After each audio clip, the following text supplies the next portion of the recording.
Hey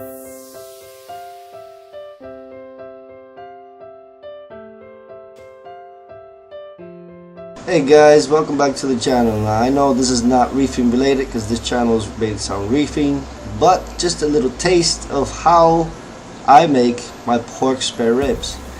So this is how I do it.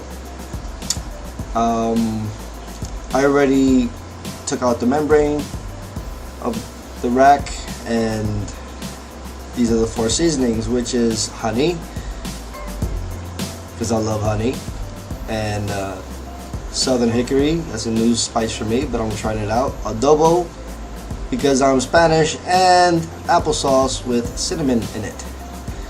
And that is my ingredients. So rule of thumb, every time when you prepare any raw meats or red meats, you always wash your hands thoroughly. Don't be lazy, don't contaminate your food.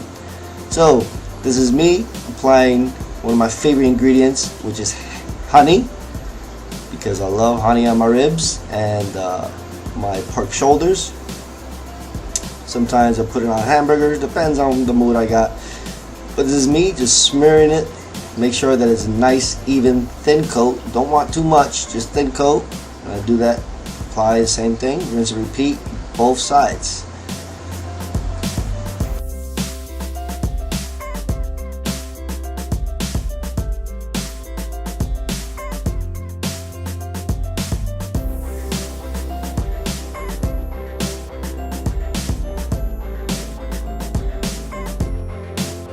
So here I go again, washing my hands before I touch any other ingredient, and especially if I'm going to use the ingredient again at a different occasion.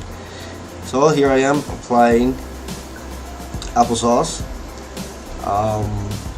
to both sides evenly. I like a nice little bit thicker coat than the honey, because by the first hour it kind of becomes a little dry, so this helps moisten it out. By the second hour of smoking, the meat starts to become a little more tender, and it starts to release its fat, and the applesauce will help sweat it out, and it becomes nice and juicy again.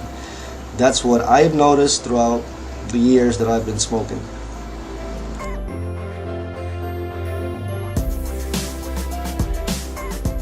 Alright, so washing my hands again. Next ingredient is the adobo.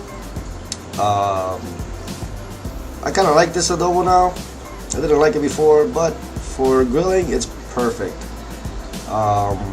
It gives a nice little flavor. It's not too overpowering like the Goya one. So for grilling it's perfect, and this is what I prefer to use. Alright, so this Southern hickory seasoning is actually new to me. This is the first time I actually ever tried it on my ribs or anything that I have smoked before. I actually do make my own rub, but I actually have ran out since the last time I actually grilled something or smoked something, because usually that's what I do. I smoke. I don't grill, I smoke. And this is the close-up with all the ingredients applied to the rack. And you see how it looks, nice and moist, juicy and popping out. Thumbs up for me. Ready for the grill. Alright, this is me filling up my chimney charcoal with Kingsford briquettes. And I use 3 sheets of newspaper to start it up, and then I let it about halfway. I don't actually let it go fully red hot because of the grill that I use, and I will show you and tell you later. So here I am soaking up the wood chips, which is apple, cherry, and for the first time I'm using pecan. And to be honest, the results of this smoke was fabulous, and I will continue to use all 3 of these mixtures. It was a nice flavor, nice smoky flavor, and it just popped out. I actually tasted all 3 of them. I recommend it to anybody. Now this is the grill that I'm using, which is a Char griller Outlaw 2137 model. So the only modification that I did to this grill is a charcoal basket, since one of the maintenance guys at work did it for me. So I use the left side, which is everything that I smoke, and it keeps it around 220 degrees. In the middle is about 400, and obviously very hot, I believe 500 plus for the charcoal basket, because right, that's where the coals are at. I do recommend this grill. Is pretty good. It's nice and spacious, at least for offset smoking. As you can see, I put a pot of water there so it can keep everything nice and moist. So that's 400 degrees in the middle. Like I told you, that's 500 to the right, 400 to the middle, and approximately about 225 to 250 in the left side, which is, that's how I like to smoke around that temperature, 225 to 235, give or take. And this beast does actually leak out quite a bit of smoke, but it keeps the temperature steady at where I want it, and that's great. But anyways, this is not a review about the smoker or the grill. This is about the racks, and this is me placing them since the temperature is nice and ready, 235. And as you can see, the steam coming out from the boiled water. Now I am putting back the soak chips into the Weber soak chips tray, I guess, if you want to call it that way. It's stainless steel. It's all black from the smoke, but it works great. So I put it near the fire, not over the fire, but near the fire, so it can smoke out slowly. I don't want it too hot where it can just burn it up real quick. So that's my trick to this method. So this is after 1 hour of the smoke, and as you can see, like I told you, everything is starting to look dry, but that's before it gets sweat and releasing its fat. So it's starting to look good. Looks like I gotta replace the wood chips. This is the second hour. I just refilled the charcoal basket with new briquettes and changing again wood chips. So this is the third hour. As you can see, now it's starting to look a little more juicier. The meat is starting to pull on the bones. You can see now, you can start to see all the bones now, and through the ends from the bones it's starting to sweat, as I told you before. I don't add any spray or nothing like that, like I see other people do in their videos, nothing like that. I just keep the water being evaporated and let it do its job. Just maintain the humidity inside the grill. So guys, this is the fourth hour, and as you can see, there's some bark showing up from the smoke, and it's not burnt, guys, it's bark. This is the difference between bark and actually burnt. A lot of people think that it's burnt, and it's not. A lot of flavors come out through there. So this is the trick that you do in order to tenderize your rack of ribs. You take an aluminum foil, put some apple juice or put some apple sauce or whatever liquid you may want to use. Plus, if you want to use a sauce, you can use it at the same time.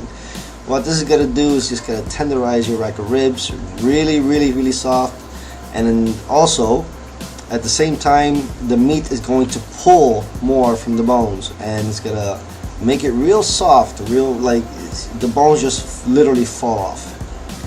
And this is the biggest trick.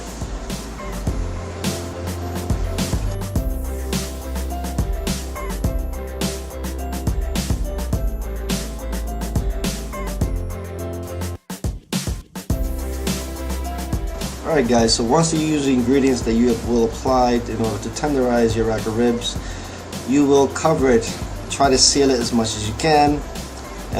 It will create a vapor. Okay, what I do is I puncture 3 holes, one in the middle, and 2 on the sides, and this will create a vapor and will help tenderize your meat. Now at this stage I will put it a little closer to the fire, so it'll be cooking within the 300 plus range, give or take. So after about 45 minutes to an hour of doing this, now you can take it out. Remember to close your grill so it won't lose any heat.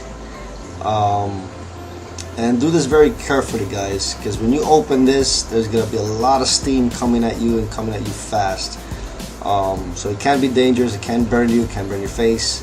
So keep yourself a little bit away, just for safety purposes. And at the same time, you're not gonna be able to resist, because at this stage, this is gonna smell great. Like you just want to dive into it right now. And as you can see, it's already looking beautiful. It's looking very tender. The bones actually showing a lot more, and that's what you want. You want to see the bones pull. And if you see that, you know that you're in the right track. So keep doing what you're doing.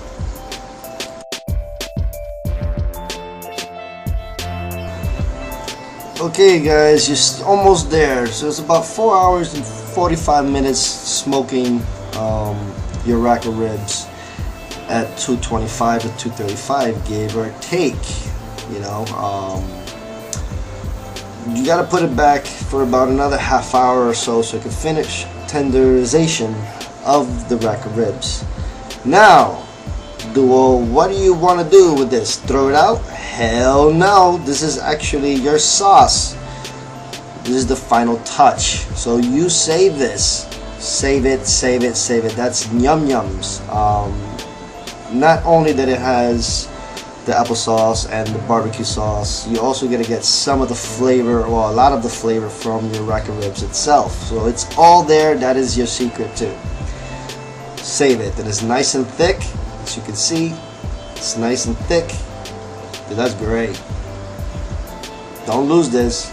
You're gonna regret it. Okay guys, so this is the final touch of waiting 5 hours for this honey smoked pork spare ribs. Deliciousness, yum yum. It's nice and soft and tender and juicy. At this point, I'm dying over here. Miss Meldium, or Angie,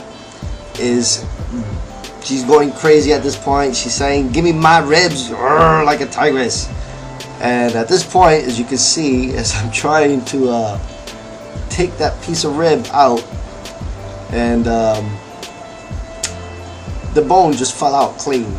The bone fell out clean, and all of the bones fell out clean as you was eating this rack of ribs. That's how you smoke your ribs. That's how you know it's good, when it just pulled straight out from the bone. So now that you cut them all, this is where you use the sauce from when you got from the aluminum foil after you place your ribs back in your grill or smoker. And like I said, this is your final touch where all the ingredients is right there. This is the best part of it. You do not lose this, guys. Don't throw it out. You're gonna regret it if you do. And as I'm spreading this, my father and my girlfriend, she's like, "Oh, give me, I want it. Look how juicy they look. They look yum yums, good, very delicious. All three of us actually loved it, enjoyed it, and this is how they come out almost every single time. Matter of fact, I believe I perfect the method every time a little bit more. You gotta comment the first bite. You have to comment for the first bite.